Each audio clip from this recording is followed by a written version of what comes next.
Welcome in to Palmetto Sports Daily on this Rivalry Tuesday because we have Clemson and South Carolina facing off in men's basketball coming up. But I'm Carmine right here at Fox Carolina in Greenville, joined by my two favorite guys to be on TV with. That's Rick Henry in Columbia and Kevin Bilodeau over in Charleston. So, guys, we have this Clemson and South Carolina men's basketball matchup coming up. The Tigers right now favored by double digits at home, hosting the Gamecocks, both around the same records. Clemson has faced some much more stiff and difficult competition so far. But before we get too far into the show, let's hear from men's basketball head coach Brad Brownell, who just celebrated a huge landmark. I asked him about that in his coaching career, now the 16th season leading Clemson, and also trying to rally all these new guys for their first appearance in the rivalry matchup with South Carolina. And then your speed might surprise people here because you got out of the way quick. The celebration for your 300th career win, only the 10th ACC coach ever to do that with the same team. What was that moment like there, Coach? Well, that's special to be with your guys, and obviously Dylan and RJ were the first two to grab me and make sure that I got soaked. But I enjoyed that. Obviously, I've been very blessed to be at Clemson as long as I have. Even after that incredible accomplishment, how do you tell these 10 new players to get ready for the in-state rivalry against the Gamecocks? Yeah, I mean, it's what's next. I mean, that's what we've done all year. I think we've set up a difficult schedule, and certainly South Carolina is another team that we have a lot of respect for that'll come in here. It'll be a highly competitive game, very physical, and we're going to have to execute at a high level and play really good defense, much like we did in the second half against Mercer. Well, Coach, thanks so much for the time. Congrats on the accomplishment.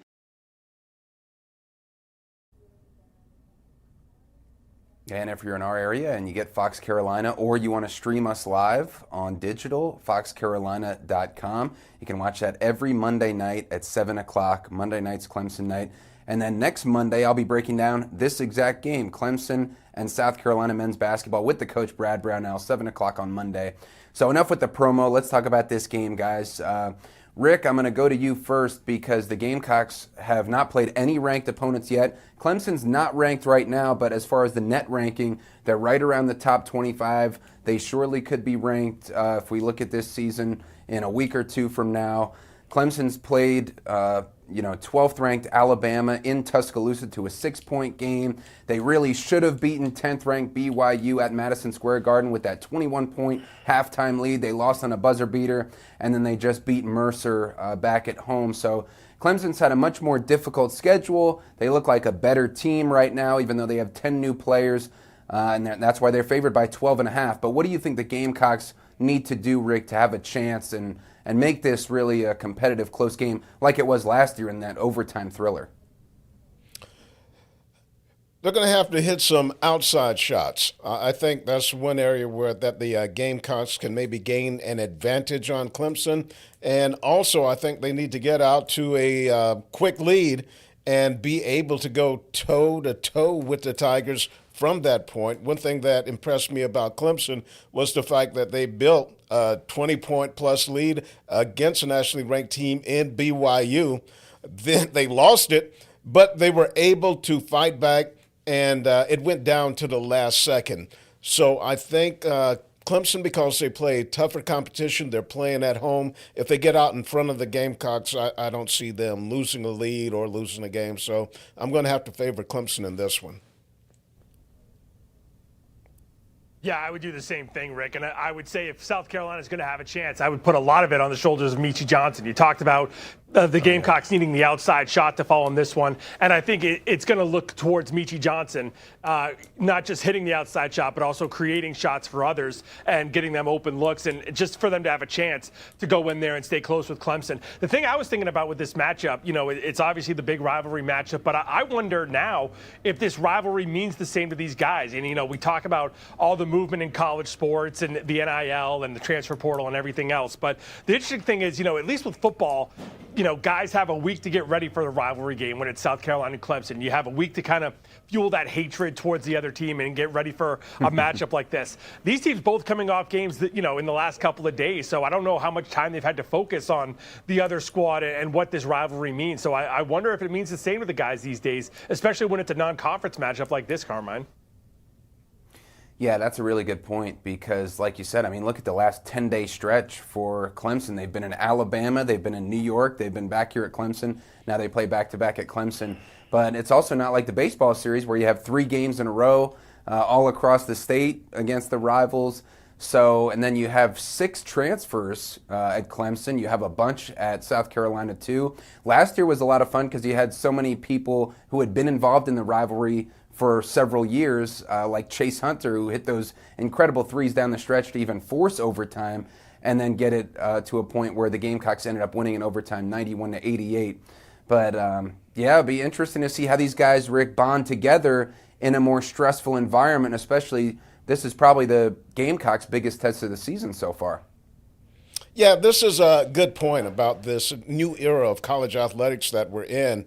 If you had a team, say South Carolina, Clemson, where a third or half of your roster, they're from in-state and they've grown up with this rivalry, oh yeah, they'll be telling their teammates, hey, we got to have this one. But now if most of your team is not from this state and they're in the program for only 1 or 2 years, they really don't get invested in it. Or back in the day when you had a guy come in and they're in your program 3 or 4 years and they're playing in the rivalry game every year and they hear the fans talk about how important it is, then yeah, it's going to mean much more. But now a lot of these guys, it's their first game in the rivalry or maybe just their second. So you have to ask yourself, does it mean as much? Okay, great opening block here on Palmetto Sports Daily. We're calling our first time out. And, hey, we got some football talk coming up, so keep it right here.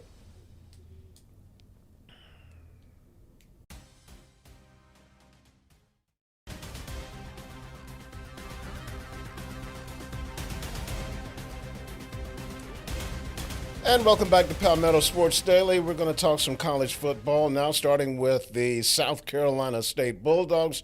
They're coming off a national championship win in the Celebration Bowl over Prairie A&M.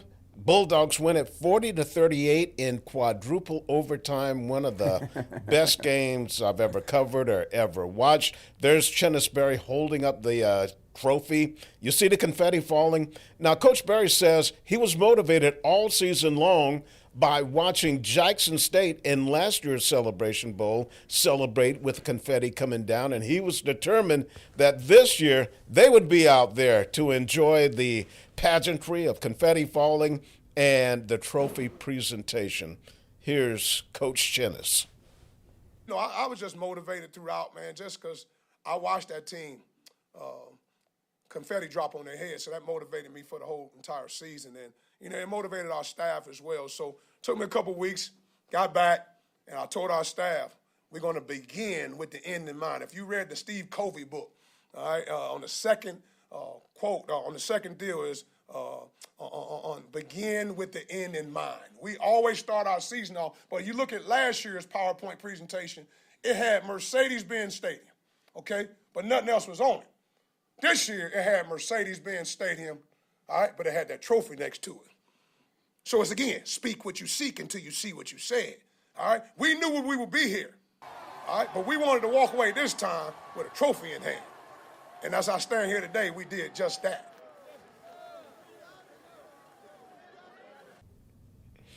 Yeah, yes, they did. I got to get Chennis on the show. So he can shower us with some words of inspiration and maybe even get Carmine to, upgrade his fight game. I think you could really benefit from that. Kevin, what do you think? Rick, I wanted to ask you, because we didn't get a chance to talk to you yesterday. You mentioned this was one of the best games you've ever watched, ever covered. Where do you put this up against? What other games do you put this up against? Because we were talking yesterday that this is a game, it was like a movie. And if you turn in this script, down 3 touchdowns at the half, putting in your backup quarterback, coming back to winning 4 overtimes, a movie executive would be like, this is too cheesy. This isn't going to fly. It's not real enough. So what would you put this game up against as far as some of the best games you covered? Oh, wow. Let's see some of the best games that I have covered. Let's go with, maybe I'll go with the Gamecocks' 1984 win against Clemson at Death Valley after the Gamecocks lost to Navy. ruining their undefeated season and a chance to play for the national championship. Gamecocks had to come back in that one. Clemson's first national championship win under Dabo. That was pretty exciting. But as far as the drama and the way it started, I mean, the first half with SU State, when they're down by 21, and I'm going, oh, man, this is going to be worse than last year when they lost to Jackson State and only had like 30 yards rushing at the half. They had 80 yards total offense, but then boom, boom, boom. They started clicking. You have your backup quarterback who had been the starter at the beginning of the year, Ryan Stubblefield. Your starter, Billy Atkins, gets hurt. Stubblefield comes in and has the game of his life.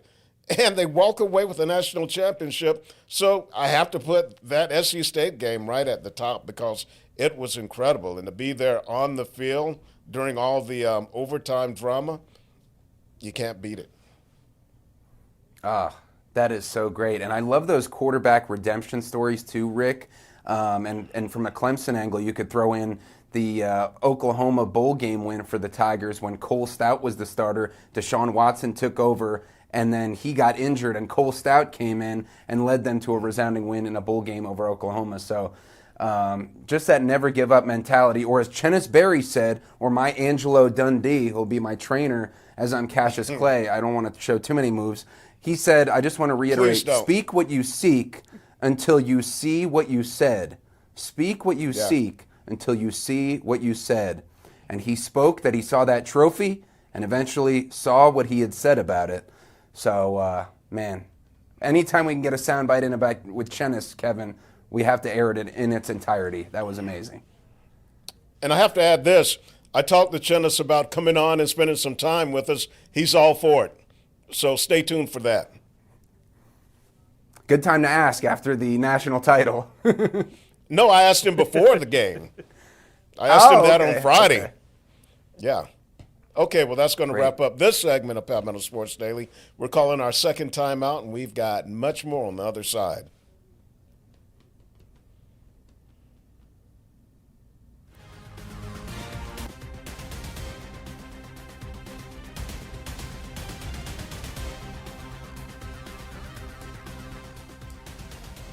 Welcome back to Palmetto Sports Daily. We're going to stick with college football for now as Clemson begins getting ready for their bowl matchup up in New York City at Yankee Stadium as they play in the Pinstripe Bowl against Penn State coming up a week from Saturday. And the Tigers were back on the practice field yesterday. A lot of news going on as Cade Klubnik nursing an injured thumb, so he didn't throw during practice yesterday.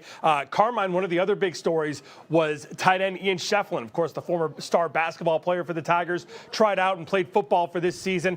He is not on the team anymore. Dabo Swinney confirmed that during his press conference yesterday, but it was Shefflin who made a statement later on in the day on social media.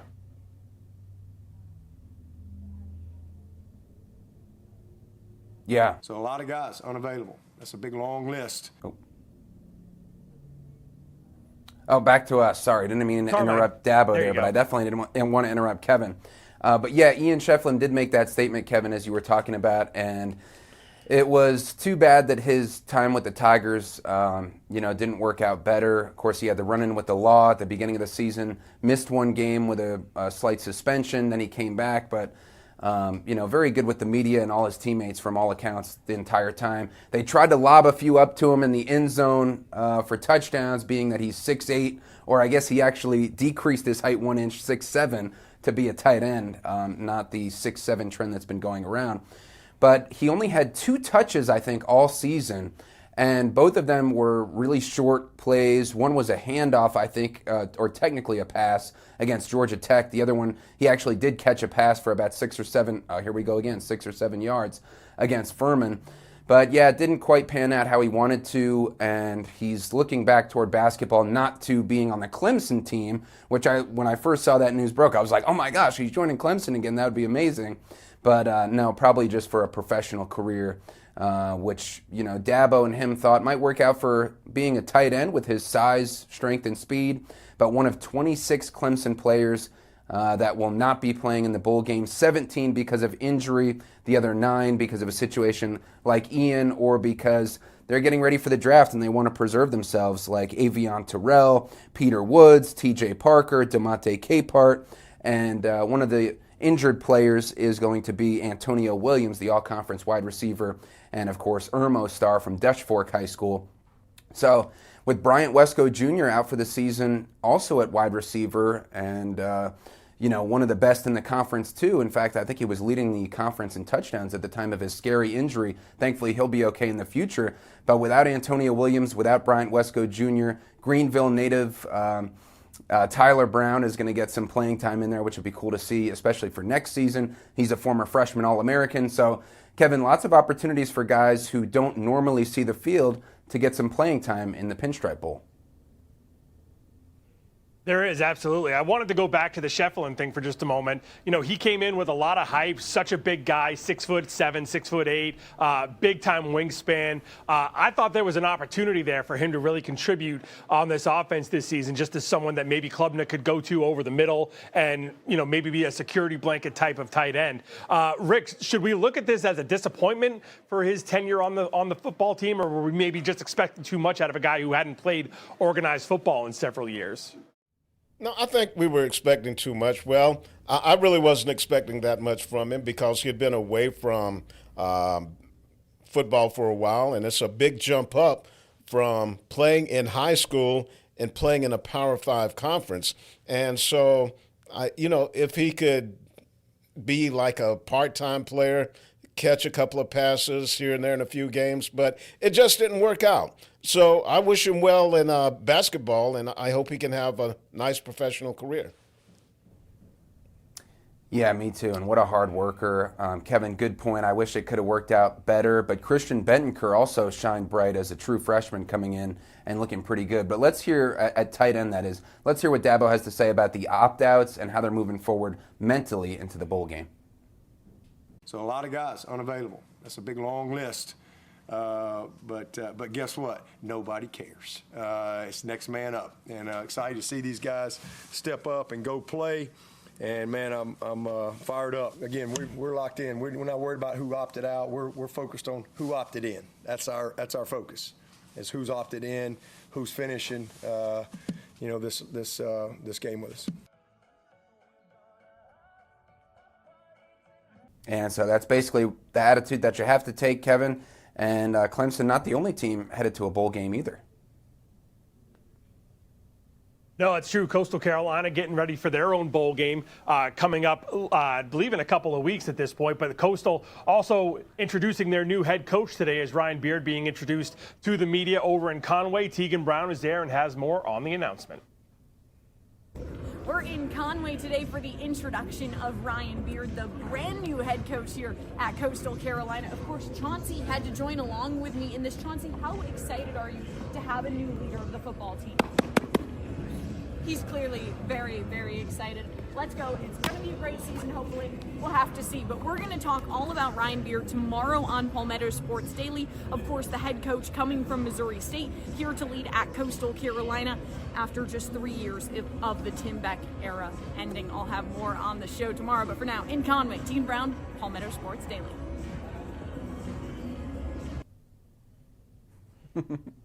All right, thanks so much, Tegan. Now, of course, we had sad news out of Columbia yesterday, Rick, with the passing of Gamecocks legendary quarterback Steve Taniel. Yeah, a lot of sadness there, and condolences to Tannehill's family and all the Gamecock fans who enjoyed him over the years. But it's also an opportunity to celebrate his life and his career. When you look at the numbers, he was a phenomenal quarterback. How about his senior year in 1995? He had games where he produced 77 points, 65, and 52 points. And when he left the school, he had career records with 753 completions, 62 passing touchdowns, and he also was seventh with a 60.5 completion percentage.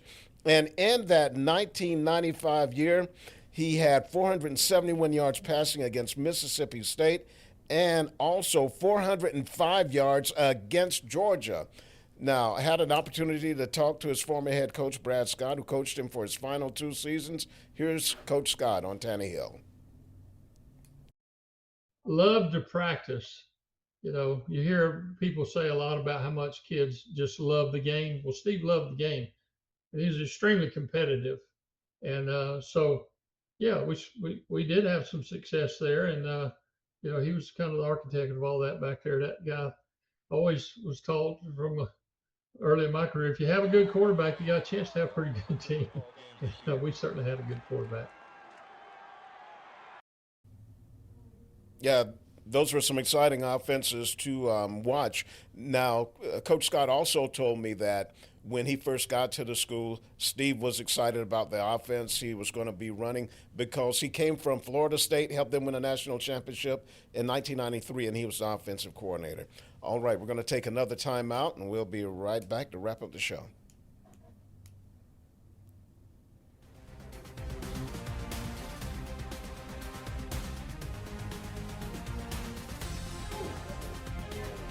All right, guys, wrapping up the show. Always a good show when we can talk about the Palmetto Series.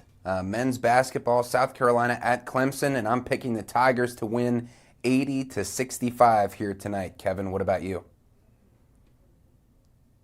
I'm actually going to go for the upset. I'm going to take South Carolina to go into Clemson and come away with the victory. Wow. I like Eli Ellis. I think he's going to come up with a big game tonight, maybe score 18, 19 points. I'll take South Carolina 62-58, Rick.